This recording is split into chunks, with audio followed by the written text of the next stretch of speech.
বাইরে জানাজার অপেক্ষায় নিহত মাসুমা বেগমের লাশ। ঘরে স্বজনদের কান্না আহাজারিতে ভারী দক্ষিণ কুরালিয়া গ্রাম। তার এমন বিদায়ে পুরো গ্রামে শোকের ছায়া।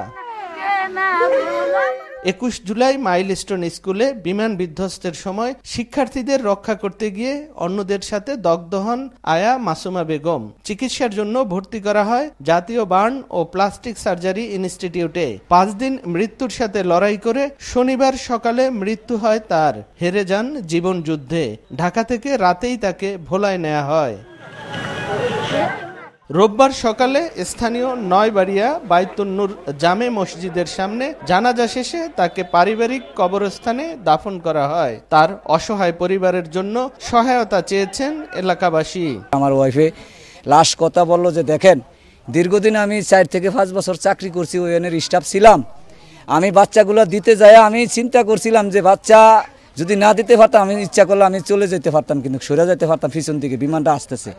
কিন্তু আমার সন্তানের দিকে তাকায় আরেকজনের সন্তানটি আমি বাঁচাই দিলাম। আমি বাঁচাইতে যাই আমি আমার জীবনটারে শেষ করে ফেলাইলাম। আমারে বলে গেছে ঠিক মতন আমারে পড়াশোনা করে বড় একটা ভার্সিটিতে লেখাপড়া করাবো, কাজ শিখাইবো। ছেলেটা ইউনিভার্সিটি পড়াতে চাইছে। এখন যদি ছেলেটা যদি সরকারিভাবে কোনো যদি অনুদান পায় তাহলে সেই ছেলেটা ইউনিভার্সিটি পড়তে পারবো। হ্যার কোনো বাপের কোনো ওই আর্থিক নাই যে ইউনিভার্সিটি পড়তে পারবো। তার পরিবার অসহায়, তারা সরকার থেকে যে ভবিষ্যতে তাদের পোলাপানের লেখাপড়া খরচ চালানোর জন্য কোনো ব্যবস্থা নেই। সরকারের কাছে বিনীত অনুরোধ রইল। আমার বোন তো অনেক কষ্ট করে মারা গেছে। আমার বোন অনেক সৎ লোক, অনেক ভালো ছিল। তার মৃত্যু তো অনেক জটিলভাবে হয়েছে। সরকার দয়া করে যদি আমার বোনের ছেলের জন্য কিছু করে, এটাই অনুরোধ আমাদের। হ্যাঁ, ছেলে মেয়ে তো এতিম হয়ে গেছে গা।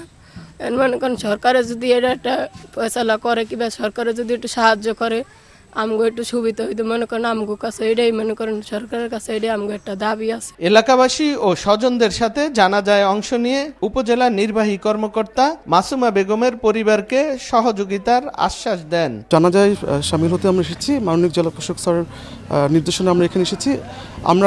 স্যার আমাদেরকে বলেছেন যে এই যে আমাদের যে নিহত পরিবার আছে তাদের পরিবারের পাশে থাকার জন্য, এবং সরকারি যে সহায়তা যেটা যখন সময় মতো আসবে সেটা আমরা তাদেরকে পৌঁছে দেবো, এবং উপজেলা প্রশাসন সবসময় তাদের পাশে থাকবে। তার স্বামী মোহাম্মদ সেলিম ঢাকায় একটি পোশাক কারখানার গাড়ি চালক। তাদের 2টি সন্তান রয়েছে।